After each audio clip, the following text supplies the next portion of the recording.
Bienvenue dans le dernier épisode de la première saison du podcast Vérité. Je suis Ambeline Becker, fondatrice et animatrice et réalisatrice de ce podcast. Et avant de vous présenter mon invité du jour, j'aimerais vous dire un immense merci. Ça a été fascinant pour moi que d'enregistrer ces 22 épisodes, d'entendre les partages de ces entrepreneurs inspirants, de valider aussi ce que la norme de l'entrepreneuriat nous impose et qui est inacceptable, à savoir le sacrifice ou la perte de notre intégrité pour la croissance de notre entreprise. Même les entrepreneurs que j'invite dans le podcast qui sont engagés dans des causes sociétales, dans un état d'esprit de contribution, de respect des autres et de la planète, même ces entrepreneurs-là vivent une perte d'intégrité. Alors, oui, c'est vrai qu'on nous fait croire qu'on doit choisir entre s'épuiser pour rentabiliser notre entreprise ou nos propres besoins. J'aimerais que ce podcast soit une voie d'espoir pour vous montrer que ce qui est proposé aujourd'hui par la norme et par la pensée collective n'est pas l'unique voie. J'aimerais qu'à travers ce podcast, vous vous ouvriez à un nouveau paradigme, que vous vous ouvriez à cette possibilité de remettre vos propres valeurs, de remettre vos valeurs spirituelles, de remettre votre intégrité, votre intégralité au cœur de votre vie et de votre entreprise. J'aimerais que vous vous ouvriez à cette possibilité que votre entreprise est un organisme vivant, qu'elle répond aux lois du vivant, qu'elle sait déjà où est son potentiel, qu'elle sait déjà quelle est sa vraie mission, que peut-être vous prenez trop de place dans cette entreprise, que peut-être vous portez trop de responsabilités et que ce nouveau paradigme que je vous propose vous permettrait de simplifier, de faciliter votre chemin, votre posture de dirigeant, vous permettrait d'alléger votre charge mentale, de revenir à l'essentiel et de ne plus avoir à choisir entre vous et l'entreprise. Chacun de ces 22 épisodes est un exemple de ce qui n'est pas acceptable dans le milieu entrepreneurial aujourd'hui et de ce qui pourrait devenir possible. Incarner ce paradigme, faire ces changements en soi, seul, n'est pas possible.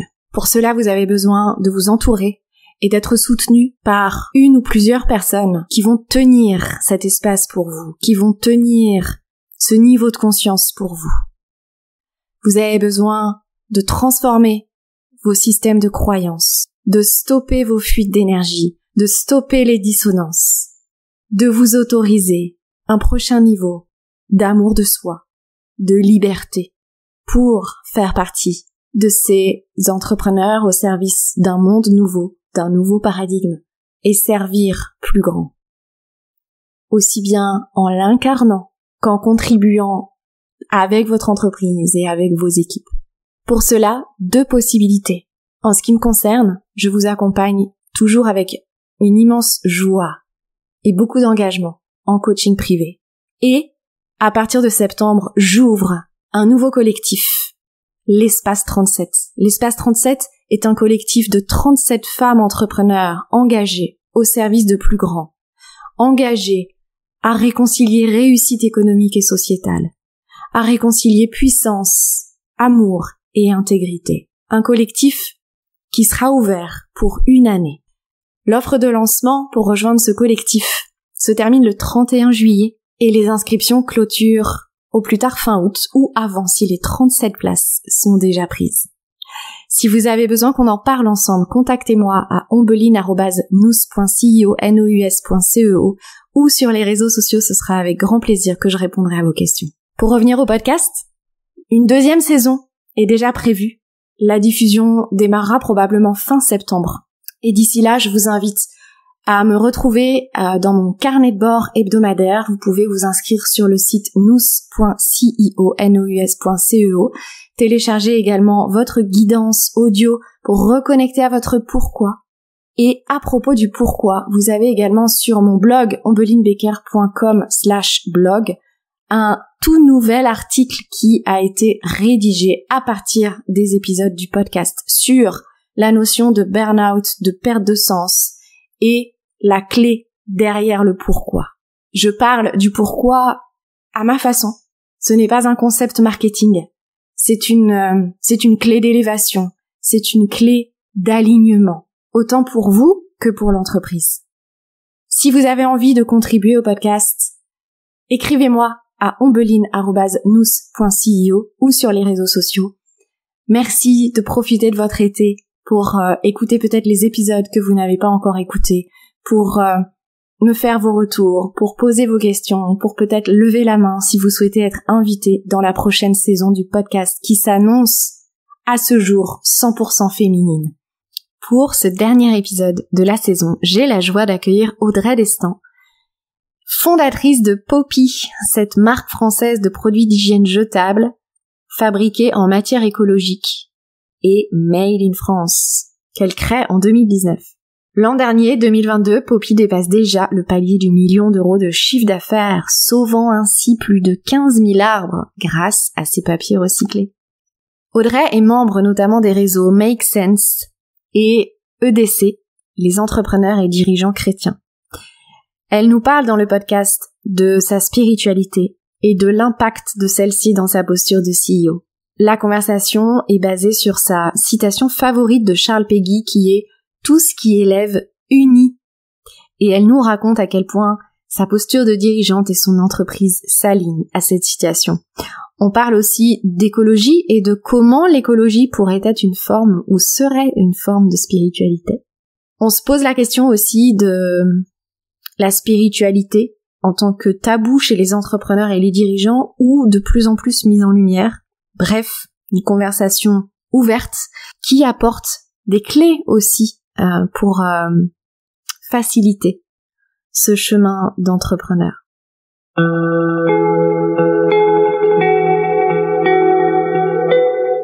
Bonjour Audrey et bienvenue dans le podcast Vérité. Bonjour Ambline, merci de m'accueillir. Très heureuse de t'accueillir et d'autant plus que ensemble nous clôturons la première saison du podcast. Eh ben écoute, je suis ravie de finaliser avec toi et puis j'imagine que tu reprendras une deuxième saison un petit peu plus tard.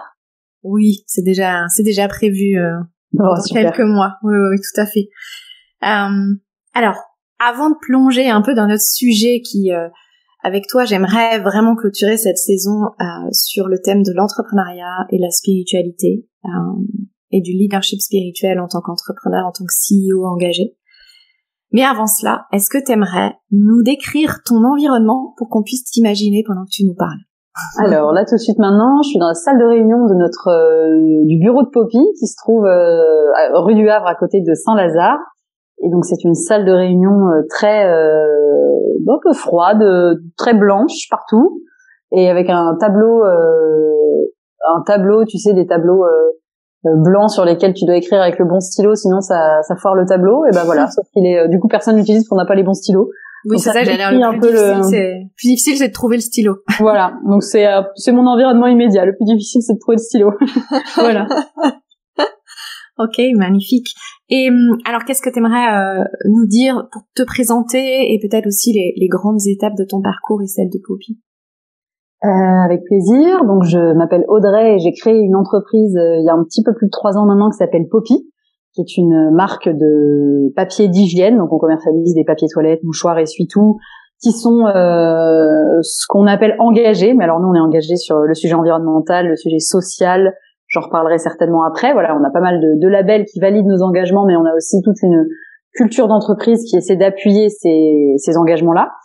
Et puis, au-delà de Poppy, j'ai 33 ans, je suis mariée, j'ai 2 enfants, Jean et Joseph, qui ont 3 ans et 7 mois. Donc voilà. Et j'habite à Paris.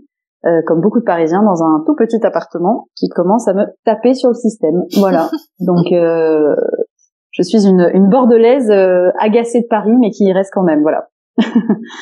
C'est ça. J'aimerais savoir aussi pourquoi tu as accepté mon invitation. Alors, écoute, j'ai accepté ton invitation. Alors déjà, on a échangé toutes les deux une première fois pour voir un peu justement de quoi il s'agissait. Moi, je fais beaucoup de podcasts, mais effectivement, je les fais pas tous. Déjà, je t'ai bien aimé toi. Donc ça joue sur les podcasts que je peux faire ou les startups que j'accompagne gratuitement, toujours je précise, ou les gens avec qui je passe du temps. Donc c'est mon premier critère. Et mon deuxième critère, c'est que je trouvais intéressant d'aborder le sujet de la spiritualité au sens business du terme. Voilà. J'aime bien ça, spiritualité au sens business du terme. Quelle vérité t'aimerais transmettre à nos auditeurs aujourd'hui? Avec quoi t'aimerais qu'ils repartent ou qu'elles repartent? Puisqu'on va parler certainement d'entrepreneuriat et de spiritualité, peut-être que effectivement que les auditeurs et les auditrices puissent avoir en tête quand même la complexité la complexité qui se passe dans la tête d'un entrepreneur, qui est quand même très difficile à porter, très lourd en termes aussi de vie personnelle, donc sans aucune négativité. Je pense que c'est bien que les gens repartent avec un fantasme de l'entrepreneuriat qui soit peut-être un petit peu remis à plat, et qu'on comprenne aussi la croix en fait qu'on porte en étant entrepreneur. Et ça, je crois que c'est particulièrement vrai en ce moment vu le contexte économique pour beaucoup de boîtes et de gens qui réalisent qu'entrepreneur c'est pas qu'un métier, quoi, c'est limite un sacerdoce. Voilà. Oui, ou un chemin initiatique. Peut-être. C'est ça. J'ai écouté plusieurs des podcasts dans lesquels tu as participé depuis la création de Poppy. Et à un moment, on te demande si t'es écolo. Je crois que c'est dans l'empreinte. Oula, ça remonte. Si t'es écolo. Ouais, ça remonte. Et je me suis posé la question. Je me dis, mais en fait, est-ce qu'on est écolo ou est-ce qu'on est conscient et spirituel? Et à quel moment intervient l'entrepreneuriat? Est-ce que on devient conscient et spirituel après avoir entrepris, ou est-ce qu'on entreprend justement pour servir plus grand? Alors j'avais effectivement, ça fait longtemps qu'on va poser cette question, est-ce que je suis écolo? Donc je suis pas écolo au sens politique du terme, puisque je n'adhère pas un parti politique qui s'appellerait écologie, mais en revanche je fais partie d'un mouvement de bon sens, d'écologie radicale, et qui couvre plein de thématiques, que ce soit une vision sociale du bien commun, à savoir on a quand même une planète qui nous a été confiée, il s'agirait de pas la bousiller trop vite, donc ça on le partage avec plein de spiritualités différentes, qu'elles soient religieuses ou pas, et puis une vision aussi beaucoup plus personnelle, puisqu'effectivement je prends pas l'avion, je ne mange plus de viande, enfin voilà, c'est des choses qui sont effectivement assez lourde de conséquences entre guillemets quand on aime bien voyager et quand on aime la viande, comme c'est mon cas, voilà. Donc mais jamais dans avec des leçons de morale, c'est pour ça que je suis pas politiquement écolo, c'est parce que je me permets jamais de donner des leçons de morale aux autres, parce que je suis persuadée que c'est pas comme ça que ça marche, donc voilà, je me l'applique à moi-même, mais que les autres fassent ce qu'ils veulent, ça me pose aucun problème. Oui, et puis tous les épisodes du podcast Vérité montrent bien que c'est la vérité de chacun. Voilà, il y a pas de vérité générale. Alors, je suis moins d'accord quand même, notamment sur... non, mais alors moi, je trouve ça bien, effectivement, qu'on laisse à chacun la possibilité de penser différemment, d'agir différemment, mais je pense quand même qu'il y a des vérités communes qu'on doit partager en tant que société. Typiquement, tu ne tueras point, qui est très d'actualité, ou ce genre de choses, tu vois. Donc, il y a quand même des vérités qu'on est censé partager un petit peu, sinon c'est le gros bazar. Donc, voilà, je pense quand même qu'il y a des vérités qui doivent rester communes. Et d'ailleurs, aujourd'hui, on n'ose tellement pas le dire que du coup, peut-être que certains ont tendance à penser qu'on peut faire un peu ce qu'on veut, mais il y a quand même des vérités qui doivent rester intouchables et qui sont la base de notre société, quoi. Voilà. Tout à fait. Et tu vois, dans ce podcast, cette première saison, chacun a transmis son message. Finalement, tout se rejoint. Tous les messages qui ont été transmis ont la même vibration, la même intention. Voilà, on arrive toujours sur des notions de liberté d'être, d'expression, d'amour, de contribution. Donc peut-être que voilà, les vérités du podcast c'est ça, et c'est probablement aussi pour ça que tu as accepté d'être là aujourd'hui. Alors, quand on s'est parlé la première fois, tu m'as cité Charles Péguy. Tiens, j'avais oublié. T'as oublié? Ouais, j'avais oublié. Une qui est tout ce qui élève unit. Ah, ça c'est sur mon alliance, effectivement. Ouais. Ah oui, c'est sur ton alliance. Tout à fait. C'est un mantra de couple, on va dire. Ouais, tout à fait. Bah, tiens, j'avais oublié que je t'en avais parlé, mais oui, c'est une phrase que j'aime beaucoup utiliser dans ma vie de couple notamment et dans ma vie en général, quoi. Et alors, comment tu l'utilises dans ta posture de CEO? Quel impact ça a? Je pense que ça, au tout début, alors on est une jeune boîte, hein, parce que ma première salariée, je l'ai recrutée il y a 3 ans. Aujourd'hui, on est une quinzaine et très clairement, je pense que les incendies entre guillemets que doit éteindre un entrepreneur, c'est essentiellement des incendies humains parce que c'est des choses qu'on ne peut pas tout contrôler avec des outils digitaux. T'as beau avoir Alan et Payfit, si quelqu'un ne va pas bien ou si quelqu'un demande des choses que t'as pas encore mis en place, forcément c'est pas l'outil digital qui va t'aider à le résoudre. Donc voilà, toute la charge je pense qu'une grosse partie de la charge mentale de l'entrepreneur est très liée aux individus. Et donc cette phrase, elle me permet aussi d'aider les gens et de faire en sorte que les gens m'aident aussi à s'élever, c'est-à-dire à être meilleurs. Donc normalement le lundi, tu dois être, le mardi plutôt, tu dois être meilleur que le lundi. C'est l'idée, en tout cas. Évidemment que ça se passe pas aussi facilement, mais c'est l'idée. Et puis ça permet aussi de trancher, c'est-à-dire que à partir du moment où un salarié s'élève plus dans la boîte, que ce soit chez Poppy ou ailleurs, hein, là je parle pas spécifiquement de ma boîte à moi, mais je pense que c'est le moment aussi où il désunit les autres, puisqu'il y a une perte de motivation, peut-être broyer un peu du noir, etc. Et donc ça s'applique à ça, puis ça s'applique aussi au recrutement. Par exemple, on peut ne pas recruter une personne parce qu'on a le sentiment que elle va tirer vers le bas les autres. Donc voilà, c'est en fait de regarder vers le haut, ça permet déjà de pas baisser la tête, donc ça c'est important. Et puis de tenir aussi, de supporter ceux qu'on a autour de nous. Voilà. Et puis c'est aussi en résonance avec la mission de Poppy. D'unir.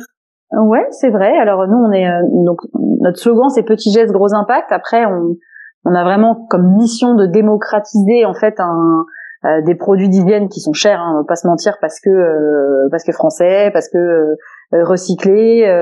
Voilà, on a quand même, on est aujourd'hui une marque qui est positionnée plus que low cost, et donc nous notre ambition c'est de démocratiser des produits qui sont mieux. Ils sont pas excellents parce qu'on sait très bien que ça reste du jetable, donc voilà, on a conscience qu'on change pas radicalement le monde, mais on change un petit peu, voilà, et un petit peu mieux.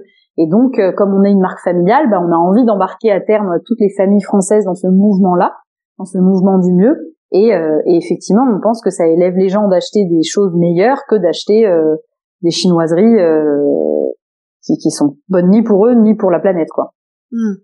Oui, tu me disais que vous aviez déjà sauvé plus de 10 000 arbres depuis la création de Poppy. Alors tout à fait, il y a cette vision-là, et puis en fait nous pour resituer, donc on fait des papiers d'hygiène qui sont en matière 100% recyclée, c'est-à-dire qu'on ne coupe pas d'arbres pour un usage unique, hein, celui de s'essuyer les fesses ou de se moucher le nez. Et donc évidemment que c'est pas révolutionnaire, simplement là où ça change vraiment la donne, c'est que 95% des papiers d'hygiène aujourd'hui c'est de la fibre vierge, donc ce sont des arbres. Les arbres, nous on utilise l'arbre parce qu'il est symbolique, donc effectivement quand on dit aux gens ça coupe un arbre, on se dit oui, c'est un peu dommage pour un usage de 30 secondes, mais au-delà de ça, le principal problème les deux principaux problèmes on va dire dans le fait de couper les arbres, c'est que ils viennent de l'autre bout du monde, donc il y a tout l'impact CO2 de les transporter d'Amérique du Sud à chez nous, ça c'est un vrai sujet, alors sous forme de pâte à papier mais quand même. Et puis deuxièmement, c'est la consommation des terres, c'est-à-dire que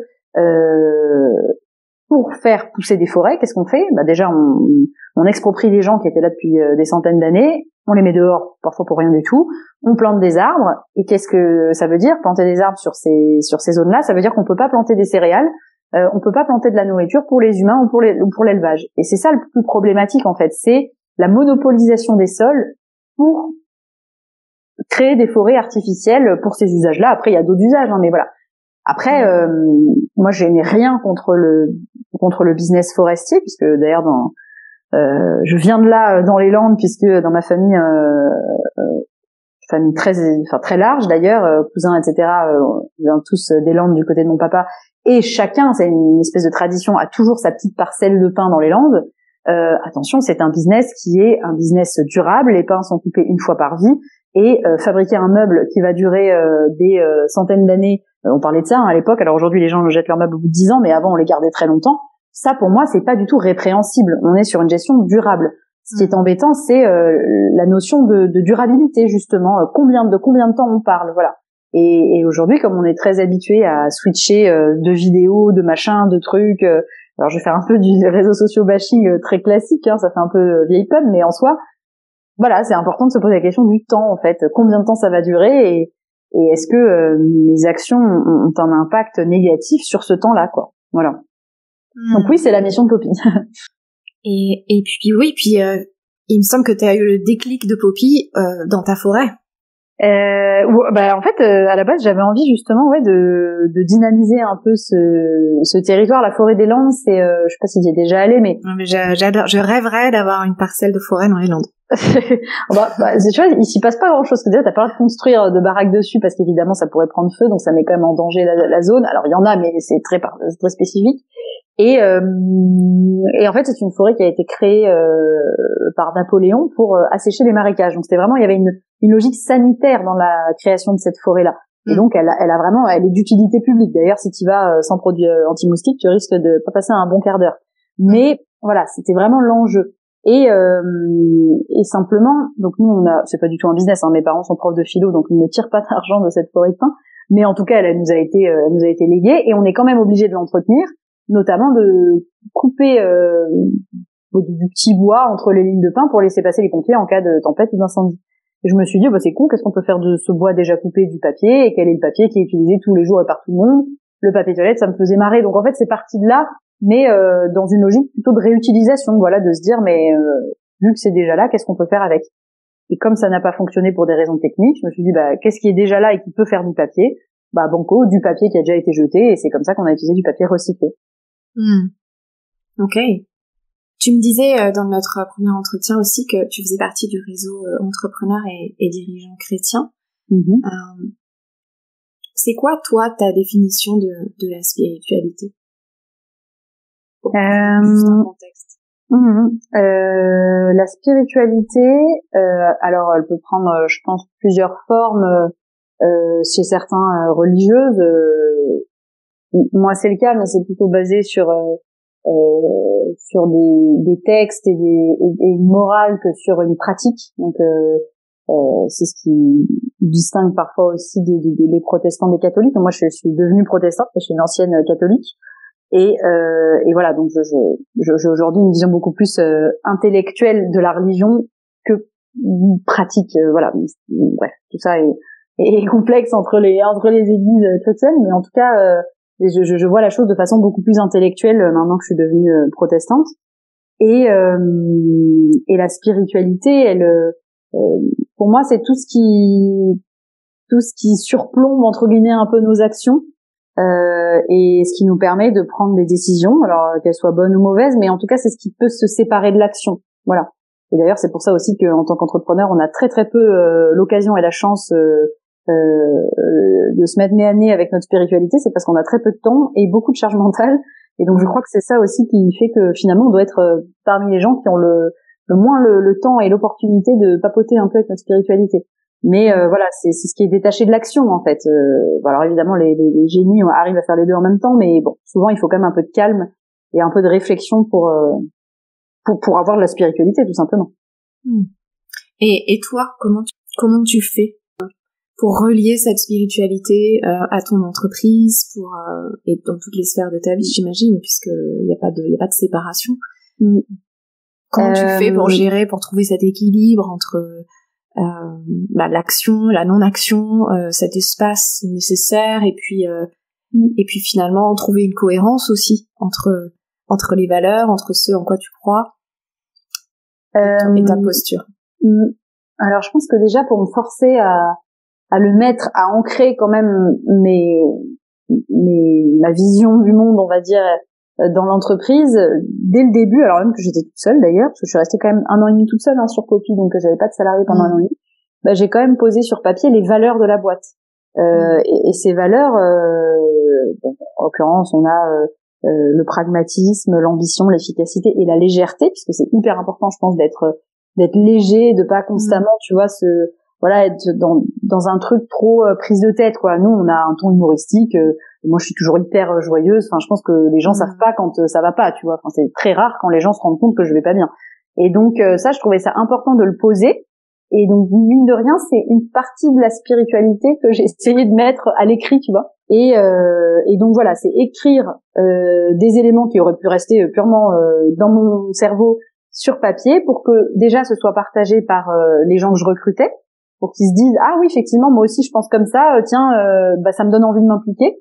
Et puis au quotidien ça permet aussi je pense de prendre des bonnes décisions entre une décision A et une décision B, de se dire attends si je mets mon espèce de prisme des valeurs, est-ce que je coche toutes les cases?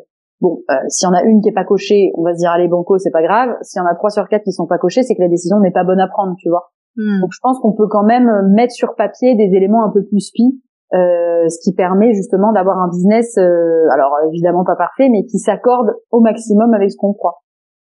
Et oui, ça doit être vrai en tant que salarié, tu vois. Je pense que c'est très important que chaque personne, qu'on soit entrepreneur ou non, puisse avoir une ligne directrice, quoi, une ligne de vie qui permet de prendre les bonnes décisions en fait.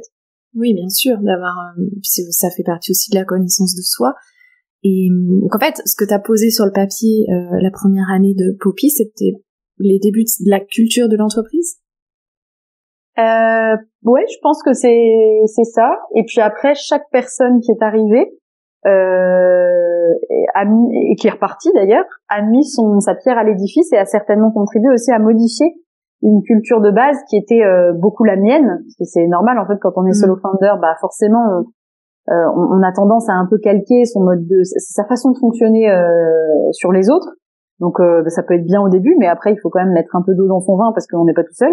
Et donc il y a plein de gens qui ont énormément contribué à changer ma vision de ces valeurs-là, de qu'est-ce que c'est que le travail, pourquoi on travaille pas aussi. Et donc il y a plein de gens et d'ailleurs c'est les personnes avec qui je m'entends le mieux qui ont réussi aussi à me faire changer le plus. Parce que ils m'ont élevé et que je me suis dit purée ils ont raison quoi, enfin j'avais pas vu ça comme ça, tu vois. Et donc je suis très reconnaissante aux salariés qui essaient aussi d'apporter et qui sont là pour apporter, voilà. Et je pense que tous les gens qui sont chez Poppy ont cette volonté de pas que prendre mais aussi de donner, de laisser quelque chose, d'apporter, et ça je trouve ça vachement important. Et surtout ça fait du bien en tant qu'entrepreneur parce que du coup tu te sens soutenu aussi, parce que finalement je pense qu'un entrepreneur, c'est surtout quand il est solo, forcément, enfin s'il essaie d'être un peu bon manager, il va faire attention à ses équipes et il va aussi prendre de leur charge à eux, tu vois. Et finalement, c'est très rare qu'on demande à un entrepreneur au sein d'une équipe. Et finalement, toi, ça va, tu vois. C'est très rare parce que l'entrepreneur n'ayant pas de boss, son boss, il lui pose pas la question. Et donc je trouve que c'est vraiment génial d'avoir en interne des gens aussi qui posent cette question-là. Voilà. Oui, en tout cas, ça fait du bien. Carrément. Et puis, pour reprendre Charles Péguy, tout ce qui est élève uni, là, ce que tu es aussi en train de partager, c'est que quand on est uni, on s'élève aussi. Et tout à fait. Ouais, tout à fait. Exactement. Ça va dans les deux sens. Et c'est vrai pour les familles aussi. Enfin, voilà, ça c'est hyper important. C'est sûr que je pense que dans n'importe quel groupe humain, on peut pas se permettre d'avoir des perturbateurs qui font que effectivement l'union n'est plus possible en fait. Et d'ailleurs c'est ce que recherche tout groupe social, c'est une union et on le voit d'ailleurs dans le contexte actuel, hein, dès qu'il y a plus, enfin que les gens n'ont plus le sentiment d'être élevés, que ce soit par des politiques, des entreprises, j'en sais rien, des assos ou quoi, tu vois, et on voit qu'en fait c'est la cata quoi. Donc ça ça me paraît fondamental. Et donc à propos d'union, donc on peut dire que Poppy est passée dans Qui veut être mon associé, je crois que c'était en 2021, si je me trompe pas. 2022 je pense, enfin, ça fait 2022, un peu plus d'un an, ouais, oui, c'était la saison d'avant. Et que donc au départ t'étais dans un incubateur à impact, aussi au sein du réseau Entreprendre Paris, et t'as reçu une distinction du réseau Entreprendre. Alors j'ai reçu une distinction du label Origine France Garantie. En revanche, avec le réseau Entreprendre, c'était pas une distinction, c'est juste que j'ai fait l'ouverture de leur soirée annuelle l'année dernière. J'étais enceinte d'ailleurs à ce moment-là, et donc j'ai fait l'ouverture, mais c'était pas une distinction, c'était l'ouverture, tu vois, de leur soirée avec avec un autre entrepreneur qui était un monsieur qui travaillait dans le cirque, je me souviens plus de son nom. Vachement intéressant aussi, qui parlait de son parcours ayant grandi dans le monde du cirque aussi, enfin comment il avait était devenu businessman dans ce milieu-là. Enfin voilà, donc j'avais ouvert effectivement leur soirée d'ouverture l'année dernière. Oui. Et alors, est-ce que tu pourrais nous dire le thème de ton discours? Alors le thème de mon discours, alors il y en avait plusieurs, mais au global c'était quand même essayer de voir comment on pouvait lier justement la spiritualité et l'entrepreneuriat. Et une phrase que j'aime bien, alors je pense que c'est celle-ci, j'espère que c'est celle-ci que tu penses aussi, mais c'était tu rendras à César ce qui est à César et à Dieu ce qui est à Dieu. Pour parler en fait de justement de non pas de religion, mais de dire que l'entrepreneur doit des choses au business, donc il faut faire du chiffre d'affaires, être rentable à terme, idéalement tout de suite, mais enfin bon, dans notre cas c'est plutôt à terme, et par ailleurs avoir cette notion d'humain et de prise en compte de quelque chose qui est pas écrit dans un business plan, quoi. Donc voilà, tu recrutes quelqu'un, ça se passe pas comme prévu, qu'est-ce que tu fais? Ou bien quelqu'un est là depuis longtemps, ça se passe plus comme prévu, qu'est-ce que tu fais? Et tout ça, c'est voilà, c'est qui est Dieu, qui est César dans l'affaire. Donc ça c'était mon discours originel, c'était là-dessus. Je sais pas si tu pensais à celle-ci, si c'était celle-là. Et oui, et le titre, je crois, de la vidéo sur YouTube qu'on pourra remettre dans la description de l'épisode, c'était Dieu ou l'argent. Ah oui, voilà, bah c'est ça, bah c'est parti de cette phrase-là, effectivement. Dieu ou l'argent, donc Dieu pas pour Dieu en soi, mais pour la partie justement spirituelle, et l'argent pour la partie business en fait. Et moi je suis convaincue qu'on peut avoir les deux. Il y a plein d'entrepreneurs qui sont dans une mouvance justement du bien commun, qui pratiquent les deux. Alors est-ce que on est parfait dans les deux? Certainement pas, puisque en vrai c'est impossible d'être bon dans les deux, parce que quand tu sers un intérêt économique, t'es toujours obligé, et dire le contraire c'est mentir, quoi. T'es toujours obligé d'arbitrer. Donc forcément il y a des pots cassés, il y a des gens qui sont laissés sur le côté, et c'est une évidence, quoi.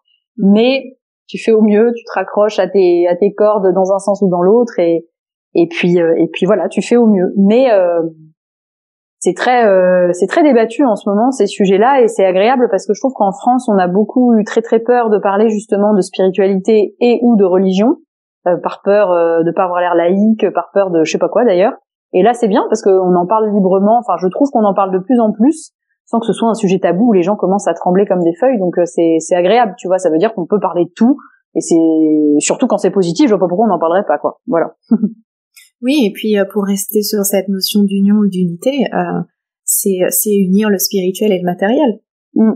Et pour moi, l'entrepreneuriat est quand même un chemin assez extraordinaire pour ça.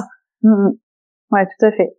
Mais bon, ça doit être vrai l'entrepreneuriat, mais je pense que le management en général, c'est un chemin pour ça, parce que je suis convaincue que des managers dans des grosses boîtes, ils ont tout autant ça à apporter qu'un chef d'entreprise, tu vois. Que ce soit un PDG du CAC 40, c'est pas sa boîte à lui, mais mine de rien, il porte quand même toute la boîte avec lui, tu vois. Quelqu'un qui gère une équipe de 20 personnes dans une PME, bah pareil, je pense qu'il porte ça tout autant. Donc je pense que l'entrepreneur n'a pas l'exclusivité de ça. En tout cas, il faut pas qu'il l'ait, parce que c'est fondamental que chaque personne qui gère d'autres personnes l'ait. Des parents, pareil, tu vois, en tant que parent, bah je pense qu'on doit avoir ça aussi. Donc voilà, je pense que ça s'applique vraiment à tout groupe humain. Oui. Bah ça devrait devenir, idéalement, ça pourrait être la norme. Tout à fait. Mais je pense qu'il y a plein de gens qui essaient de se l'appliquer d'ailleurs, sincèrement, et de plus en plus. Donc ça, je trouve que c'est très intéressant comme chemin. Justement, pour parler un peu de ce côté tabou, la spiritualité, et alors quelle que soit la définition que chacun met derrière, dans le podcast Vérité, on parle de la spiritualité au sens large, dans le sens où simplement avoir conscience d'être relié à quelque chose de plus grand, que tout est relié. Voilà, donc moi je mets ça comme définition derrière la spiritualité. Et donc pourquoi ça reste tabou, notamment chez les dirigeants? Pourquoi ça, d'après toi, d'après ton expérience à toi, d'après ton expérience aussi de l'entrepreneuriat et du réseau dans lequel tu es, des réseaux dans lesquels tu es, qu'est-ce qui fait que ça reste plutôt lié à l'intimité, à la sphère personnelle, et pourquoi c'est si difficile de l'incarner, de l'assumer dans sa posture de dirigeant? Alors je pense que y a quand même une tendance qui s'inverse. Moi j'ai vraiment le sentiment que les gens en parlent plus quand même, que il y a une tendance quand même qui s'inverse et avec des gens qui en parlent de plus en plus. Tu vois, le fait d'avoir besoin de couper, plein d'entrepreneurs.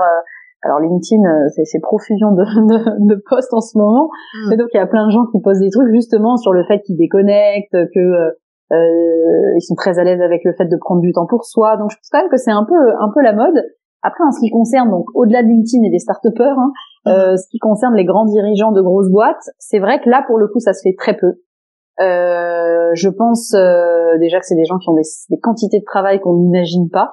Je pense qu'ils n'ont pas le temps ni de poster ni de franchement de réfléchir à leur spiritualité. Enfin vraiment, je pense que c'est des boulots monstrueux quoi. J'ai pas envie d'y penser, rien que d'y penser justement ça me fait frissonner, tu vois. Mais bon, il faut des gens pour avoir justement cette charge là et cette force là de porter des boîtes qui elles pour le coup ont des impacts très positif ou très négatif sur le monde. J'aimerais pas être le PDG total, enfin pour plein de raisons, mais tu vois, ça doit être aussi psychologiquement. Je pense qu'il faut être, je sais pas, insensible à tout, parce que clairement, tous les jours, tu te fais cracher dessus, quoi. Tu vois, donc là, la spiritualité doit être dure à trouver, mais par ailleurs, il y a aussi beaucoup de patrons. Alors, je sais pas s'ils le disent vraiment officiellement, tu vois, mais des gens comme Bolloré, par exemple, c'est un mec ultra religieux, donc on le sait pas forcément, mais c'est connu, voilà, de sa sphère à lui, et c'est quelqu'un qui le met en avant, mais tu as raison, qui le réserve à certains, peut-être à certains comités. Donc pourquoi est-ce qu'il l'assume pas plus que ça? Pourquoi est-ce que finalement il en parle pas ouvertement? Bonne question. Peut-être aussi parce qu'il y a peut-être une peur peut-être qu'on pense que spiritualité c'est une sorte d'aveu de faiblesse. Alors moi je pense pas du tout.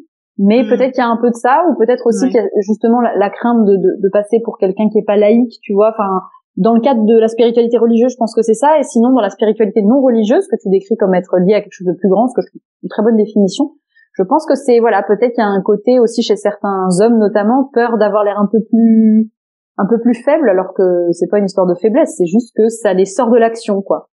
Voilà. C'est la seule analyse que je peux faire. Je t'avoue que Ouais. Et voilà, donc finalement, si on creusait la discussion, est-ce qu'on n'en viendrait pas au besoin d'être sérieux et crédible pour l'argent? Ouais, c'est peut-être ça, effectivement. Est-ce qu'une banque confie son argent? Est-ce qu'un fonds d'investissement confie son argent à quelqu'un qui apparaît comme pas que dans l'action, peut-être un peu moins? Je pense quand même que ça change, très honnêtement. Il y a un côté mode dans le fait aussi de montrer qu'on n'est pas que une machine de guerre business, mais qu'on arrive aussi à se sortir des actions quotidiennes, et notamment, je pense, parce que et les banques et les fonds ont bien compris aussi que finalement un chef d'entreprise qui soit entrepreneur ou non, qui explose en vol et qui fait un burn-out au bout de 5 ans, c'est pas une bonne chose non plus, quoi. Donc je crois que c'est quand même en train de changer. Ouais. Et alors ça m'interpelle parce que je t'entends séparer, tu vois, l'action et de la spiritualité. Et c'est marrant parce que moi je vois pas de différence entre les deux. Et c'est peut-être que ça peut nous apporter une clé justement pour retrouver cette unité en soi dans notre posture d'entrepreneur, de dirigeant, que l'action peut être spirituelle. Tout à fait. Et ça, en fait, idéalement oui, mais c'est très dur. Voilà. Donc en gros, je pense que t'es heureux à partir du moment où t'as réussi à faire parfaitement les deux. Sauf que en tout cas moi, alors je suis peut-être faible, mais arriver à le faire au quotidien à Paris, chef d'entreprise, avec toute la complexité, tu vois, des réseaux, des assos, des machins. Moi là, j'y suis pas encore, tu vois. Mais effectivement, le bonheur absolu, c'est certainement la concordance entre les deux. Mais moi, je trouve ça dur. Et quelles sont les difficultés? Est-ce que tu aurais un exemple à nous donner? Une situation, par exemple? L'exemple typique pour un entrepreneur, pour une boîte de notre taille, je pense que c'est et qui est pas rentable, non, mais on est rentable en modèle économique, mais disons qu'on fait des investissements sur certaines gammes qui font qu'on n'est pas rentable sur un de nos 3 modèles, ce qui fait quand même péter la rentabilité globale. c'est le fait que nous on est en quête là on est quand même bien en chemin, hein, mais on vise la rentabilité. Et par ailleurs, moi je suis une entrepreneur qui plaide pour les CDI. Donc aujourd'hui, la grande mode dans notre petit monde des DNVB, c'est de pas recruter de CDI, c'est d'avoir que des freelances. Donc tu as des boîtes qui n'ont que des freelances. Et moi, je m'y oppose. C'est sûr que pour des raisons notamment éthiques. Et c'est sûr que si j'avais des freelances à la place des CDI, oui, c'est sûr qu'on serait rentable. Voilà. Bon, c'est un très bon exemple. J'ai pas envie de le faire. Donc là, je mets en application une partie de mes croyances pour faire quelque chose qui économiquement, en tout cas à court terme, parce que je crois aussi que le fait d'avoir une équipe stable à long terme c'est payant, mais à court terme évidemment, forcément c'est de l'investissement. Là mon intérêt économique n'est pas en lien avec mon éthique, quoi. Ça c'est clair et net. Je veux dire, c'est évident. Voilà. Parce que là ça vient parler de tes valeurs aussi. Tout à fait, mais de fait, l'intérêt économique de ma boîte à ce stade serait plutôt sur le court terme à avoir effectivement du contrat facile, rapide, pas de chichi, quand ça se passe pas bien, c'est terminé, etc. Bon, c'est pas ce que j'ai choisi de faire, mais parfois il faut admettre aussi qu'il y a un vrai l'intérêt économique n'est vraiment pas toujours en lien avec une éthique et une vision très humaine de l'entreprise, et ça c'est sûr. Et donc c'est très difficile. C'est pour ça d'ailleurs que je reparle des patrons des grosses boîtes. Encore une fois, j'aimerais pas être à leur place, parce que eux, je pense que c'est ça, mais puissance 10 000, quoi. Donc et c'est pour ça que je vois pas toujours l'intérêt de les juger sur la place publique. C'est parce que s'il y a des choses aussi économiques qui parfois nous dépassent, et donc si je reviens, tu vois, au patron de Total, on est tous très à l'aise, je pense que dans une certaine mesure on n'a pas tort, à aller lui cracher dessus. Je pense quand même que on utilise tous de l'essence et qu'on s'arrête tous dans une station Total. Donc c'est la limite de notre propre, on est tous hyper contradictoires, et c'est pour ça, tu vois, Ambline, que je disais, je sépare l'action de la spiritualité. C'est parce que c'est très rare qu'on arrive vraiment à tout concilier parfaitement, tu vois. Ouais. Voilà. Oui. Et puis il y a aussi la notion de temps et de durabilité dont tu parlais tout à l'heure. C'est aussi important de revenir à des actions qu'on fait aujourd'hui, mais qu'on sait qui auront plutôt un impact dans X temps. Tout à fait. Parce que cette obsession de l'urgence, du rapide, c'est aussi ça qui abîme. Ouais, tout à fait. Peut-être un sentiment aussi qu'on a moins le temps, et que, dans le cas d'une start-up, ce qui est difficile, c'est quand même le fait qu'on est pris par, tout simplement par des éléments de trésorerie, et donc parfois on a peu de temps quand même, puisqu'on a des business plans, tu vois, qui sont ou non conduits par des levées de fonds successives, mais en tout cas on sait très bien, et c'est pour ça d'ailleurs que malheureusement il y a plein de startups qui meurent en ce moment, c'est parce qu'il y a plus de fonds. Et donc il y a des boîtes qui étaient drivées par le fait d'avoir une nouvelle levée de fonds, d'avoir, tu vois, de l'argent plus ou moins facile, parce que c'est pas facile de lever des fonds, qui allait tomber, et en fait cet argent ne tombe plus. Donc mine de rien, quand on est en tout cas à l'échelle vraiment de l'entreprise, de l'entrepreneur start-upper tel qu'on l'entend, en tout cas dans mon monde à moi de la start-up, on est quand même pris par le temps. C'est pour ça que je te dis qu'il y a des décisions finalement sur le freelance ou CDI qui sont des décisions, oui, parfois c'est vrai que la question se pose quand même, quoi. Ouais. Donc j'ai fait un autre choix aujourd'hui, mais c'est compliqué parfois. Et c'est intéressant que tu amènes ça, parce que on le voit beaucoup on l'a beaucoup entendu dans le podcast Vérité. Il y a un coup de valeur. Et donc là, ce que je perçois aussi, c'est cette notion d'union et d'unité. Peut-être que c'est aussi ça qui résonne dans le fait d'embaucher des CDI et pas des freelances. Il y a cette recherche aussi d'unir sur le long terme.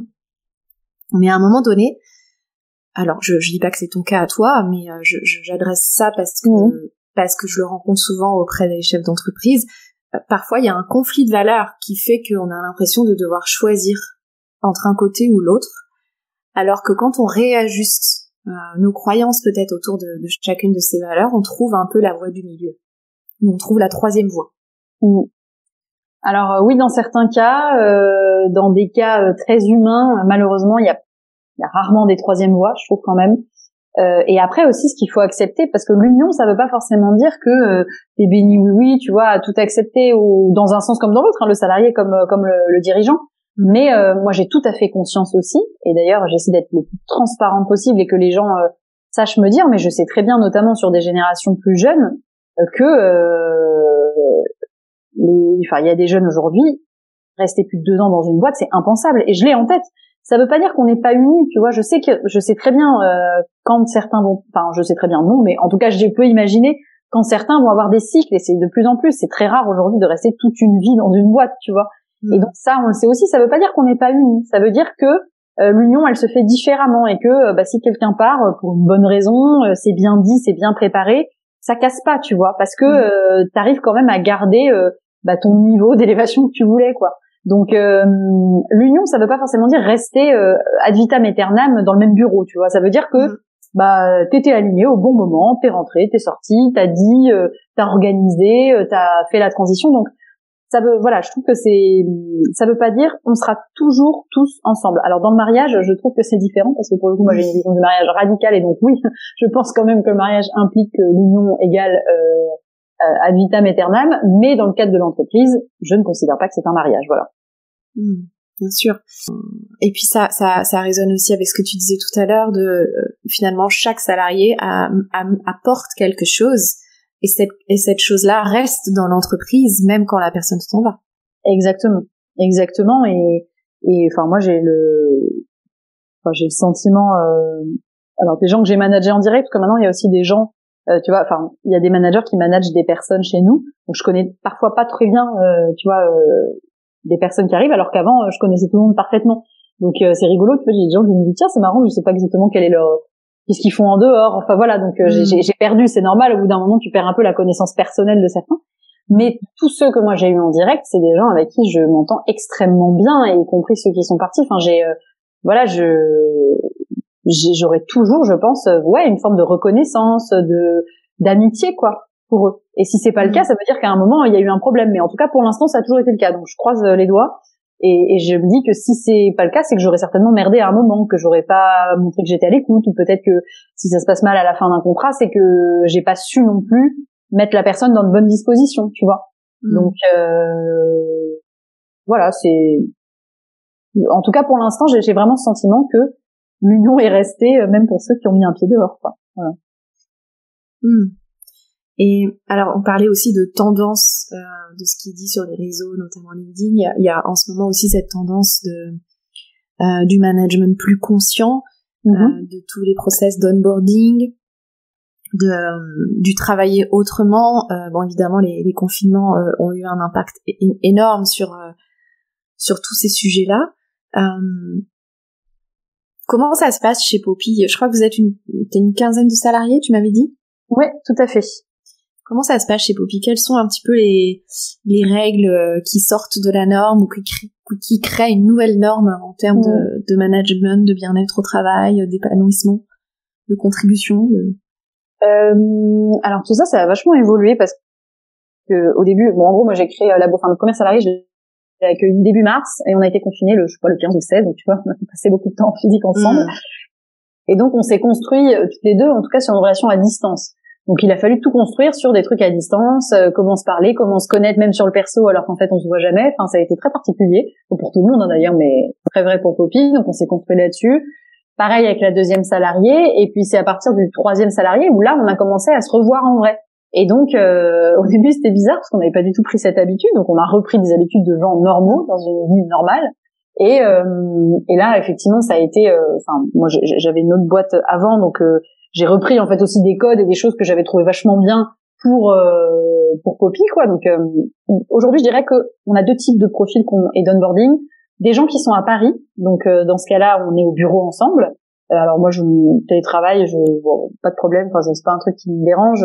Je pars juste du principe que si quelqu'un est à Paris et vient jamais au bureau, c'est que il aime pas trop ses collègues. Donc pour l'instant ça n'est pas arrivé. Normalement les gens, s'ils ont un peu envie de se voir, ils viennent, et c'est le cas, tu vois, ça tourne, voilà. Oui, le lundi, c'est quand même qu'ils aient envie d'être avec. Exactement, mais s'ils ont pas envie, c'est qu'a priori il y a un problème. Donc normalement ça se régule bien. Et puis les autres, le deuxième cas, c'est des gens qui habitent pas à Paris. Donc par exemple, on a Margot qui vient d'Italie, il y a Camille qui vit à Nice, Claire qui est à Lille, Paul qui est à Bordeaux. Voilà, tu vois, il y a des gens qui vivent pas à Paris. Et ben ceux-là, effectivement, il y a l'onboarding de départ, de se dire ok, voilà qui on est, voilà comment on fonctionne. Mais après, effectivement, ça implique que ces gens sont hyper autonomes. Donc en fait, les gens qu'on va recruter hors Paris, on va aussi les évaluer et les challenger sur cette partie autonomie, parce que finalement, être souvent tout seul que ce soit sur la route quand tu es commercial ou au téléphone quand tu es commercial mais pas terrain, tu vois. Et ben ça veut dire que ton onboarding c'est pas le même, ça veut dire que ton suivi c'est pas le même et que ton bonheur tu vas pas le trouver au même endroit. Donc quelqu'un qui habiterait pas à Paris chez Poppy et qui adore tu vois faire des pauses avec ses collègues et aller boire des bières, bah je pense qu'il va pas être heureux parce que malheureusement s'il est tout seul dans une ville il faudra qu'il se fasse d'autres amis, tu vois ce que je veux dire, enfin d'autres amis de travail, d'autres collègues pardon. Faire des amis il en a, mais en tout cas voilà, on a vraiment ces deux types de profils, des gens qu'on va onboarder de façon classique et des gens qu'on va beaucoup plus accompagner puis laisser vraiment en full autonomie. Donc voilà, on a vraiment ces deux cas. Ok. Et alors j'entendais par exemple Étienne Cassagne de Boost qui disait que eux ils se réunissaient, ils louaient une maison, une grande maison une fois par trimestre, ils se réunissaient tous pour vivre ensemble aussi. Et donc avoir un lien différent. J'ai entendu aussi toi, tu disais que par exemple le vendredi après-midi, les salariés peuvent dédier leur temps à une association de leur choix. Voilà. Est-ce qu'il y a d'autres choses que t'as mis en place? Alors le vendredi après-midi, c'est pas un team building, hein, c'est au contraire, même c'est un moment un peu d'introspection pour chacun, c'est-à-dire qu'ils ont la possibilité, sur mêmes objectifs, même salaire, hein, d'avoir le vendredi après-midi libre pour se consacrer en tant qu'individu à une asso caritative qui se consacre aux autres. Donc c'est vraiment le choix de l'association puisque c'est pendant le temps de travail. Donc et l'idée c'est en fait comme on travaille beaucoup, en semaine on n'a pas forcément le temps justement de faire partie d'une asso. Donc c'est leur permettre de le faire sur un temps calme, un temps reposant. Et franchement, vendredi après-midi, c'est pas là où l'équipe est le plus efficace, on le sait. Donc autant qu'à faire, autant passer son temps à faire un truc utile que de la présence. Et donc ça c'est pas du team building, hein. C'est vraiment au contraire chacun individuellement fait son truc de son côté, tu vois. Et après pour la partie team building, on a je pense que c'est assez classique, hein. On a un déjeuner hebdo ou c'est pas hebdo pardon, mensuel où c'est une personne de l'équipe qui choisit un resto qui lui ressemble, qui lui plaît, où on peut se retrouver tous ensemble, idéalement avec ceux justement qui habitent pas à Paris. Et puis après on a un team building annuel. Alors nous on n'a pas un budget pour faire un truc massif pour l'instant, donc en l'occurrence la dernière fois c'était chez Margot en Bourgogne. Bon moi j'ai accouché pendant, donc du coup j'étais pas là, mais en tout cas ils y sont allés sans moi et je crois que c'était trop cool. Enfin oui c'était trop cool d'ailleurs. J'étais quand même en visio à un moment, j'ai vu que c'était cool, mais voilà, on fait des choses assez classiques. C'est vrai que moi j'aime bien l'idée, mais bon là on est partagé dans l'équipe avec ça. Moi j'aime pas l'idée qu'une équipe n'attende qu'une chose, c'est le team building, tu vois. Moi, j'ai espoir qu'en fait le team building ce soit un peu tous les jours, qu'on soit toujours content, un peu comme dans une routine familiale, tu vois. Tu te dis, t'attends pas Noël pour être heureux, quoi. Et ben c'est un peu l'idée. Moi, j'aime bien, mais bon, peut-être que je me trompe, mais j'aime bien le fait qu'on puisse être dans une routine positive et que tout le monde soit content, sans avoir besoin du week-end ski que tout le monde attend et le reste de l'année tu tires la gueule, tu vois. Mais bon, il y a certainement un juste milieu. Peut-être que je pourrais effectivement être un peu meilleure sur justement ce rendez-vous de l'année. Pour l'instant, c'était un truc très, presque familial, tu vois. Voilà. Ouais, et puis c'est aussi important que, enfin, on parle beaucoup de la tu sais, du lien de dépendance parfois entre l'entreprise et le chef d'entreprise, et réciproquement d'ailleurs. Mais il y a aussi effectivement cette posture juste en tant que salarié, de pas trop attendre non plus de son employeur. Et de chercher, enfin d'avoir aussi envie de s'élever soi-même, donc par son travail, mais aussi en dehors ou par ses actions caritatives ou le sport ou la famille, enfin j'en sais rien, plein de façons de le faire, mais effectivement d'avoir aussi des salariés qui sont responsables de leurs propres besoins et de leurs valeurs. Ouais, tout à fait, et c'est pour ça que c'est important d'être aligné dès le début, parce que je l'ai redit ce matin à quelqu'un que j'aime beaucoup de l'équipe, c'est que l'entrepreneur ne peut pas tout non plus. Donc voilà, on peut prendre plein de choses, on peut aider sur plein de sujets, mais il y a une limite justement entre le pro et le perso qui fait que l'entrepreneur il est démuni quand il s'agit d'un trop perso, quoi, tu vois. Et donc ça n'est pas son rôle non plus. Voilà, et ça c'est très important de l'avoir en tête, c'est que l'entrepreneur n'est pas un papa ou une maman. Voilà, il l'est dans une certaine mesure, mais pas voilà, il y a un moment où c'est pas possible de tout prendre. Voilà. Bien sûr. Donc, et c'est vrai que c'est plutôt la culture justement je pense que dans le monde industriel d'autrefois, il y avait justement cette culture assez paternaliste. Aujourd'hui, on l'a un peu moins, mais quand même, quoi. On cherche absolument à ce que le salarié soit bien, donc c'est très important. Mais si l'entrepreneur se met trop sur les épaules à vouloir que tout le monde soit bien, le jour où quelqu'un est pas bien, il doit pas non plus prendre cette charge-là de la souffrance de l'autre, parce que sinon c'est infini, quoi. Et puis c'est tout le défi aussi d'un chef d'entreprise de trouver cet équilibre entre le pro et le perso, ses propres limites aussi, son intégrité, aussi bien dans sa relation à l'entreprise que sa posture de manager. Comment tu vis ça, toi? Puis il y a la maternité aussi, parce qu'en plus toi t'as vécu les deux en même temps. Qu'est-ce que t'aimerais nous dire par rapport à tout ça? À l'équilibre, tu veux dire? Ouais.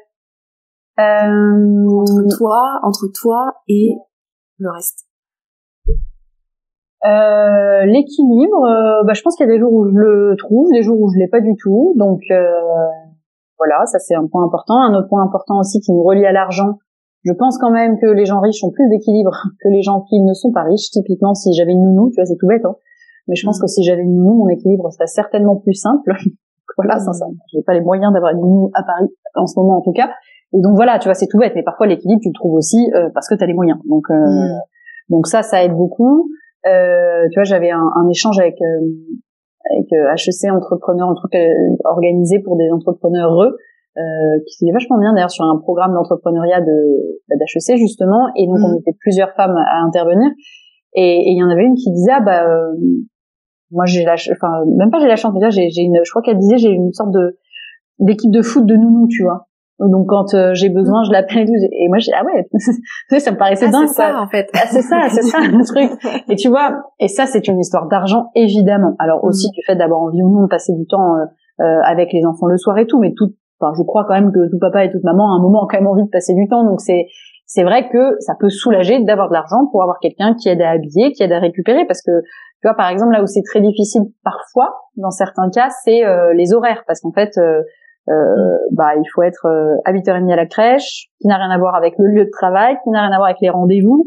Le soir, la crèche ferme à 18h45. T'as pas intérêt à avoir une urgence à 18h25, ce qui arrive très souvent, tu vois ce que je veux dire. Donc, en fait, c'est ça qui est le plus dur, je trouve, c'est les horaires. Voilà, c'est le fait d'arriver à s'en sortir avec tout ça, et aussi d'imposer ses horaires aux autres. Parce que moi, par exemple, je dis toujours qu'il n'y a pas d'horaire chez nous, donc en fait, les gens, il y a des gens qui arrivent à 10h, d'autres qui arrivent à 7h30, certains qui finissent là, en l'occurrence c'était à 16h. Enfin, tu vois, ça peut être, en gros, tant que les objectifs sont remplis, moi je m'en fous vraiment des horaires, sincèrement. Mais du coup, ça veut dire aussi que moi, par exemple, si je rebosse tard le soir ou le week-end, évidemment, je vais pas demander à quelqu'un de me faire donc parfois et forcément, je suis décalée dans le temps et je fais mes trucs toute seule parce que je vais pas solliciter quelqu'un à minuit un jeudi soir, tu vois. Donc l'équilibre, il est quand même, sincèrement, je crois, impossible à trouver pour un entrepreneur qui démarre. En tout cas, j'estime que moi, je suis encore en phase de démarrage avec une boîte comme la mienne. Je pense qu'il est impossible à trouver, voilà, très franchement. Donc oui, et puis de toute façon, l'équilibre, il faut vivre avec, et puis c'est pas grave, hein. Oui, c'est l'équilibre est un déséquilibre perpétuel finalement. Tu m'as perdu, mais enfin, l'équilibre parfait est inatteignable, mais c'est justement comment gérer le déséquilibre et comment réajuster comme ça. C'est ça. Ouais. Exactement. Et puis lâcher l'affaire à un moment, de se dire aussi un truc que moi j'ai pas encore bien maîtrisé le truc, mais tu vois, accepter que t'es pas parfaite et que enfin, c'est bon que t'es pas parfaite, parce que mais juste accepter que tout n'est pas possible en 24 heures. Bon, parfois ça aide quand même. Tu vois. Oui. Et que justement tout est parfait comme ça. Voilà, mais j'ai pas encore vraiment adhéré au truc, mais je sais qu'il faut le faire parce que de toute façon c'est pas possible autrement, quoi. Voilà. Donc en fait, si je résume, c'est la nounou ou les salariés. C'est la nounou ou les CDI. Non, c'est vrai que je pense qu'effectivement enfin, c'est impossible de s'en sortir, même si voilà, il y a un discours parfois un peu romanesque autour de ça. C'est impossible de s'en sortir seul, sans aide, sans argent et de réussir parfaitement. Je veux dire, ça c'est impossible. Je sais pas qui fait ça. Peut-être une personne en France qui y arrive, mais sinon c'est impossible. Ne nous mentons pas. Voilà. Donc c'est ça. C'est pour ça que je disais que au départ, en tant qu'entrepreneur, l'équilibre est quasi impossible à trouver avec des enfants, à moins d'être très riche. Mais si c'est pas le cas, c'est franchement une mission impossible, quoi. Voilà. En résumé. Oui. Et puis je pense que c'est aussi très sain d'arrêter de faire croire qu'on peut réussir seul, parce que de toute façon c'est pas possible. Et c'est surtout très toxique aussi comme message. Ouais, sans doute, c'est vrai. Ça met peut-être la barre. Après, moi, je suis plutôt quand même dans une vision où je pense que il faut toujours se donner les moyens. Donc, si on les a pas, il faut aller les chercher. Après, le seul truc, c'est que ça peut prendre du temps. Donc, tu vois, moi, c'est toujours cette histoire de temps, de dire d'être patient, que les choses arrivent quand même. Mais effectivement, voilà, il faut accepter de prendre son temps et que tout peut pas arriver tout de suite. Voilà. Alors, moi, j'aime bien aussi avoir une approche un petit peu plus, entre guillemets, mystique, hein, pour pas reprendre le mot encore spirituel, de l'entreprise, où l'entreprise donc est un système, et comme un système organique, finalement, qui, plus elle grandit, plus va déployer sa propre énergie. Alors, on parle de culture d'entreprise, mais il y a une énergie qui est propre à l'entreprise et qui est différente de celle de son fondateur ou de sa fondatrice. Est-ce que toi tu perçois tu perçois Poppy de cette façon-là, ou tu pourrais le percevoir de cette façon-là? C'est-à-dire, pardon. Si Poppy avait sa propre énergie, si Poppy était un système organique indépendant, qui a quelque part une destinée déjà, qui a sa propre expansion. À quoi je le rapprocherais? De quoi je le rapprocherais? Ouais, qu'est-ce que ça changerait pour toi, ou qu'est-ce que ça rendrait possible?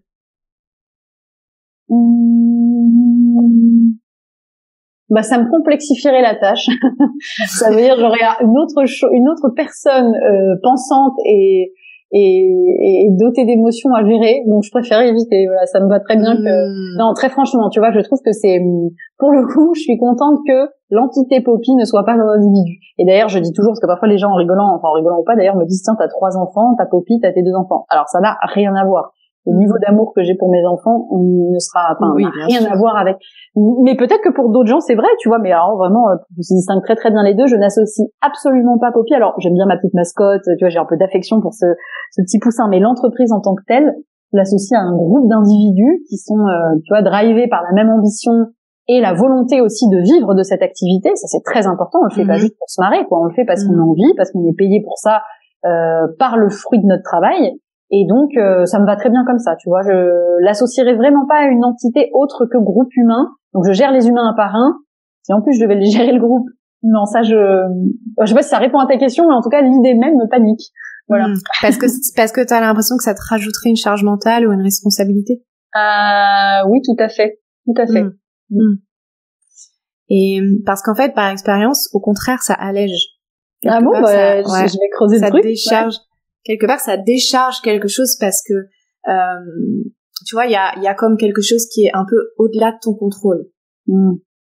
Et donc, ça facilite le fait d'être dans l'acceptation aussi, et peut-être de recevoir des informations, des idées, des intuitions, des opportunités, autrement. Ouais, peut-être. Bah, je t'avoue que je maîtrise pas bien le concept, hein. Faudrait que je creuse un peu ce truc-là. Je maîtrise pas bien. Et ça fait partie d'allier aussi la spiritualité dans sa posture. Ça pourrait, en tout cas. Ok, intéressant. Et puis, à ton avis, de quoi on aurait besoin en tant que CEO, en tant que dirigeant, de quoi on aurait besoin pour mieux incarner, pour plus assumer finalement ces valeurs spirituelles dans notre leadership, dans notre posture. Et peut-être même plus particulièrement en tant que femme. De quoi on aurait besoin, de quoi toi peut-être t'aurais besoin. Je pense que à partir du moment où on se connaît bien, on sait exactement, ça paraît con de dire ça, mais qui on est et on a envie d'aller, je pense que ça résout énormément de problèmes. Alors ça n'enlève pas la charge, ça n'enlève pas la gestion, ça n'enlève pas les bons moments et les mauvais moments, mais en tout cas ça aide vachement. Et moi j'ai l'impression que mon adolescence, qui a peut-être duré trop, mais en tout cas mon adolescence est terminée à partir du moment où j'ai accepté, enfin non, mais je me connaissais mieux, c'est même pas accepté, c'est juste que j'ai vraiment compris qui j'étais, ce que j'avais envie de faire, avec qui j'avais envie de traîner ou pas, tu vois, enfin, et savoir dire non, ce que je savais pas du tout faire avant. Et ça, c'est l'entrepreneuriat qui me l'a appris. C'est ma première expérience pro dans ma boîte précédente où j'ai appris énormément sur moi et sur les autres. Et en fait, si j'ai créé ma boîte aujourd'hui, et je pense si elle en est là aujourd'hui, alors évidemment qu'il y a plein de trucs à faire. On peut pas parler ce serait peut-être prétentieux de parler succès, mais je pense quand même qu'on a réussi plein de choses. C'est grâce en fait à cette acceptation-là aussi. Et tu vois, dans ma boîte précédente, j'aurais jamais dit ouvertement que je savais pas faire les trucs. Parce que je me serais dit merde, les gens vont penser que je suis pas bonne, alors qu'en fait c'est évident que parfois ça se voit quoi. Alors qu'aujourd'hui ça me pose aucun problème. Si je recrute des gens meilleurs que moi et plus payés que moi, c'est parce qu'ils sont justement meilleurs que moi, tu vois ce que je veux dire. Et donc je les recrute justement parce que j'admets qu'il y a un trou dans la raquette et je les recrute pour qu'ils comblent ce trou là. Bon, alors s'ils le comblent pas, je me suis plantée, mais s'ils le comblent, je le vois pas du tout comme un aveu. Et justement souvent ce que je dis à mes managers, pour le coup, qui sont tous juniors, 24, 27, 28, je crois. C'est que en vrai, on est vraiment meilleur à partir du moment où on sait dire aussi à ses équipes, là je sais pas faire et c'est justement pour ça que j'ai besoin de toi, tu vois. Ça n'est pas que de la délégation, manager des gens. C'est de la délégation, certes, dans certains domaines, mais là où il est le meilleur, c'est justement quand tu délègues pas, tu crées un nouveau truc, tu pallies à des lacunes de la boîte, pas forcément du manager. Donc voilà, moi je pense que ce qui aide le plus, c'est se connaître et dans mon cas, c'était accepter de dire que je savais pas quoi. Voilà. Oui, et du coup, t'entourais. Voilà, déjà, c'est ça. Toi, te donner les moyens aussi de devenir une meilleure personne. Et puis accepter effectivement là où tu ne l'es pas et quelque part là où tu le seras peut-être jamais. Exactement. Et t'entourer des meilleurs. C'est ça. Et devenir meilleur ensemble. Tout à fait. Est-ce qu'il y aurait autre chose, d'après toi, dont les dirigeants et les entrepreneurs auraient besoin pour mieux assumer ou pour plus assumer, pour plus incarner leurs valeurs, leur spiritualité? Peut-être que mais ça c'est un truc global, je pense pas que ça viendra du politique mais en général, et ça je pense que c'est très français parce qu'apparemment je suis jamais allée, mais j'ai l'impression qu'en tout cas dans une vision plus anglo-saxonne, notamment aux États-Unis, c'est différent. On ne considère pas aujourd'hui l'entrepreneur ou le chef d'entreprise comme un devant mériter, ou je ne sais pas pourquoi, peut-être qu'on lui reproche d'être patron, mais on ne le traite pas pareil que ses salariés. Et aujourd'hui, moi je pense vraiment que le salarié dans la structure sociale, encore une fois, est mieux traité que le dirigeant. C'est un vrai problème, que ce soit d'un point de vue quand on est mandataire social, on n'a pas de chômage, on peut pas louer un appart. Aujourd'hui, c'est très difficile de faire un prêt, les assurances nous assurent plus. C'est quand même lourd, je sais pas si les gens s'en rendent compte, mais c'est une charge en plus, tu vois. Et donc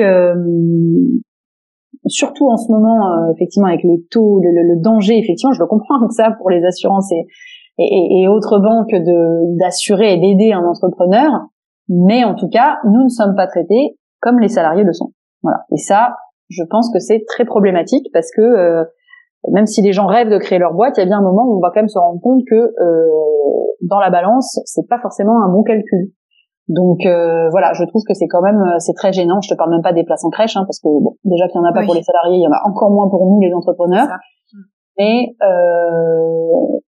je trouve ça très injuste, effectivement, très très injuste. Et donc, je sais pas, si on part du principe que nous ne servons à rien, ou si on pense qu'on est suffisamment solide pour en plus ne pas être aidé, mais en tout cas, on n'est pas aidé, ça c'est sûr. Oui, et puis il y a cette culture française autour de la réussite et du dirigeant, qui est que de toute façon, le dirigeant ou la dirigeante réussit au détriment des autres. Il y a peut-être un peu de ça, ouais, tout à fait. Ce qui est complètement idiot, puisque de toute manière, 9 boîtes sur 10 se plantent, donc l'entrepreneur a 9 chances sur 10, non seulement de n'avoir pas été aidé, mais en plus de tout perdre. Donc bon, c'est quand même cher le pari, et moi ça me va, parce que j'aime jouer, donc j'aime ce pari, mais je trouve quand même qu'on pourrait être dans le cadre social, tu vois, un petit peu plus soutenu comme l'est un salarié. En fait, on fait le même job fois 10, quoi. Donc tant qu'à faire, autant être traité au moins pareil, tu vois. Voilà. Oui, et puis encore plus dans une société quand même capitaliste. Ouais, c'est vrai. Mais c'est pour ça que je dis favoriser, favoriser c'est vrai. C'est très différent, hein. On a une vision. Je pense que c'est ça qu'on punit inconsciemment le patron d'être patron. Et c'est vrai, c'est très français. C'est certainement très français. Magnifique. Qu'est-ce qui aurait besoin d'être ajouté à cette conversation, Audrey, pour que ça te semble complet? Écoute, peut-être quand même un point sur lequel, parce qu'on a parlé de choses très sérieuses, n'est-ce pas, et très très lourdes au bon sens du terme, mais justement, je disais, une des valeurs de Poppy, c'est la légèreté, et donc je pense quand même que un point sur lequel, un bon moyen, je trouve, de pas tomber dans justement le trop plein de charges ou la dimension parfois insupportable de tout ce qui peut arriver, que ce soit en pro ou en perso, c'est quand même de se dire que tant qu'il n'y a pas mort d'homme, franchement, il y a toujours moyen de relativiser. Et ça, moi vraiment, j'en suis convaincue. Et d'ailleurs, c'est ce que j'essaie aussi de dire à mes équipes, tu vois, pour ceux qui ont des enfants, franchement, tant que nos enfants sont pas malades et tout, franchement, rien n'est grave. Tu vois, bien sûr qu'il y a des trucs super chiants et qu'il faut gérer les choses parfois dans l'urgence, mais en soi, rien n'est grave. Et moi, j'aime bien cette vision-là parce que du coup, ça m'empêche pas encore une fois, de pas être bien, mais jamais, déjà, je le montre à mes équipes. En tout cas, j'essaie de pas le faire. Et puis, au fond de moi, ça me permet aussi d'être heureuse parce que je me dis, ouais, tant qu'il y a pas mort d'homme, ça va, on peut encore y arriver, tu vois. Donc ça, c'est un bon, je pense que c'est un bon moyen de pas être au fond, quoi. Donc et puis voilà, moi j'aime bien cette vision-là. Ouais, carrément. Et merci de l'ajouter. Et c'est vrai que rien que dire, je suis heureuse maintenant. Pas quand ma boîte fera 10 fois plus de chiffre d'affaires, pas quand j'aurai fait cette levée de fonds, pas quand j'aurai 10 clients supplémentaires. Non, en fait, je suis heureuse maintenant. Exactement. Et c'est peut-être ça, effectivement, qui permet de garder une relation saine avec son entreprise et une juste posture et entre guillemets, un équilibre, un peu aussi en soi. Tout à fait. Quelles sont tes priorités, Audrey, pour ces prochains mois, qu'on puisse les soutenir dans le podcast? Écoute, les priorités de Poppy, ça va être de lancer une nouvelle gamme plus pour les pros à partir de septembre. Donc on va avoir de super choses à faire à partir de septembre sur des éléments marketing, mais beaucoup plus orientés justement dans le monde professionnel qu'on connaît moins. Donc on va essayer d'appliquer nos codes du B2C au monde des pros. Ça va être super intéressant et j'espère que toute l'équipe est très excitée par ça, j'ai l'impression en tout cas. Donc les recrutements qui vont avec aussi. Et puis d'un point de vue perso, c'est arrivé à bien gérer aussi. J'ai un de mes deux qui rentre à l'école, donc tu vois l'école c'est un grand pas. Et donc j'ai hâte de voir ce que ça va donner, l'apprentissage. Je trouve ça génial quoi d'apprendre. Donc j'adore aussi l'enfance pour ça, c'est parce qu'on a oublié qu'on a appris plein de trucs et en fait on réalise, on se dit c'est vrai qu'en fait je savais rien et là je sais faire plein de trucs, je trouve ça super et ça met du positif aussi, tu vois, de se rendre compte de tout le parcours qu'on a fait depuis qu'on avait 0-1, c'est ouf. donc voilà, j'ai hâte de ça et puis voilà, tenir aussi Poppy à bout de bras pour qu'on arrive à cette rentabilité, qu'on arrive à se débrouiller tout seul et qu'on arrive à devenir une vraie marque familiale présente dans aussi toutes les boîtes. Il y a du taf, mais je pense que ça va être super. Voilà. Ouais, entreprise familiale. Alors notre épisode précédent parle justement de ces entreprises familiales et du CEO, Chief Emotional Officer. Ouais. Donc tu vois, avec ce facteur émotionnel, voilà. Et je trouve que c'est fascinant parce que ces entreprises familiales, elles reflètent tellement la réalité de tout chef d'entreprise. Parce que effectivement, on n'a pas parlé dans le podcast de ton mari qui est aussi entrepreneur et donc ça rajoute à la balance de ce déséquilibre, on va dire, quand on est deux à être entrepreneur. Donc on se comprend mieux, on est plus alignés, on a la même vision des choses, mais effectivement on est deux à avoir tous les inconvénients de l'entrepreneuriat. C'est vrai, mais tous les avantages aussi, il y en a quand même, parce qu'on en a pas parlé, mais il y en a quand même. Sinon vous le sauriez pas. Bon, je pense quand même que l'entrepreneur est un peu maso, hein, donc on le serait pas, mais il faut quand même aimer un peu souffrir, hein, je trouve. Mais en tout cas aimer l'adrénaline à outrance. Mais ouais, c'est vrai, alors quand on n'est pas associés, on n'a pas de business en commun. Peut-être qu'un jour d'ailleurs on lancera un truc ensemble, mais aujourd'hui en tout cas on n'en a pas. Et donc ouais, on a quand même nos deux mondes bien séparés, ce qui permet aussi de clarifier quand même, de créer un minimum d'équilibre. Mais moi j'ai la chance d'avoir un mari qui est enfin on est au 50-50. Alors après parfois du coup on le fait à outrance, c'est-à-dire que c'est jamais 60-40, c'est 50-50 pour tout le monde terminé. Et voilà, donc on a créé une forme de non flexibilité dans notre liberté justement pour cadrer le truc, quoi. Si quelqu'un amène le matin, c'est l'autre qui va chercher le soir, parce que en fait on a besoin aussi d'une orga. Sincèrement, l'organisation, elle est quand même elle est assez chaude avec deux. En plus on en veut 4, donc tu vois, faut qu'on arrive à se roder un peu d'ici là, quoi. Ouais. Voilà. Et la jeune fille opère avec les 4, hein. Je sais pas trop, on la mettrait dans notre appart, je t'avoue. Ouais, non, mais d'ici là, peut-être que... Ouais, t'as raison. D'ici là, on aura fait fortune et on sera, je suis très chaude. On aura une maison je sais pas où d'ailleurs, à Montmartre, tiens, voilà. À Montmartre, ouais. Je t'inviterai boire le café le jour où j'ai ma maison à Montmartre, mais je pense que tu peux attendre un petit peu. Voilà. Ouais, ou prendre le café dans ta forêt, ça m'irait bien aussi. Ouais, voilà, tout à fait. Très bien. Merci beaucoup, Audrey.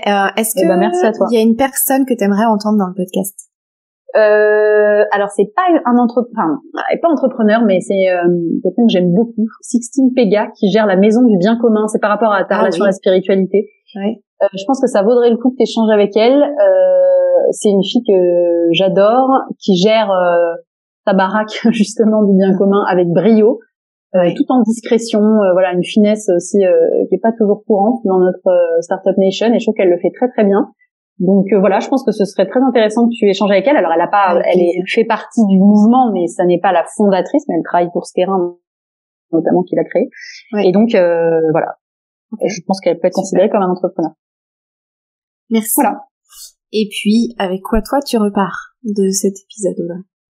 Eh ben, écoute, moi j'adore les podcasts parce que du coup, ça me fait ma séance d'introspection.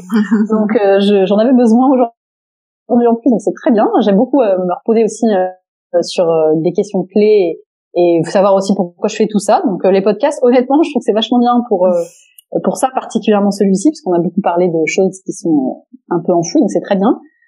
Voilà, donc je repars boostée avec voilà tout notre échange que je trouve très intéressant et qui me là à court terme c'est vraiment du boost, donc merci pour ça. C'est top. Et puis après à long terme, c'est vrai que c'est des questions que je me pose quand même beaucoup, sur lesquelles je réfléchis énormément et dans plein de réseaux différents, comme je te disais, donc c'est des questions que je porte très souvent et j'adore parler de ça, quoi. Voilà.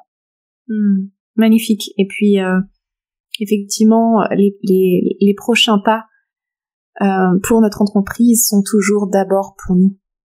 Donc j'espère voilà. Et en tout cas c'est vrai qu'il faut y penser aussi. Je suis d'accord. Faut pas s'oublier dans l'affaire, quoi. Un grand merci, Audrey. Eh ben merci Ambline, et puis j'ai hâte que tu recommences ta 2e saison. Voilà. Merci. À bientôt. Salut, à plus tard.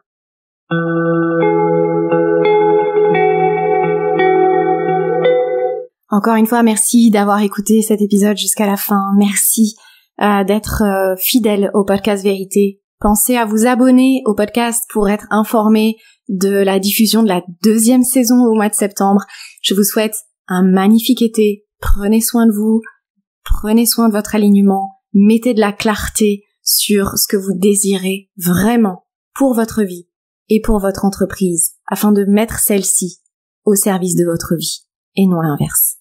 Pour me contacter, que ce soit pour travailler ensemble, pour rejoindre l'espace 37, dont vous avez également le lien dans la description de cet épisode, écrivez-moi à ombeline@nous.ceo, nous.ceo.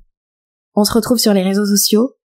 Je serai là, durant l'été, pour mettre en avant des extraits du podcast. À très bientôt.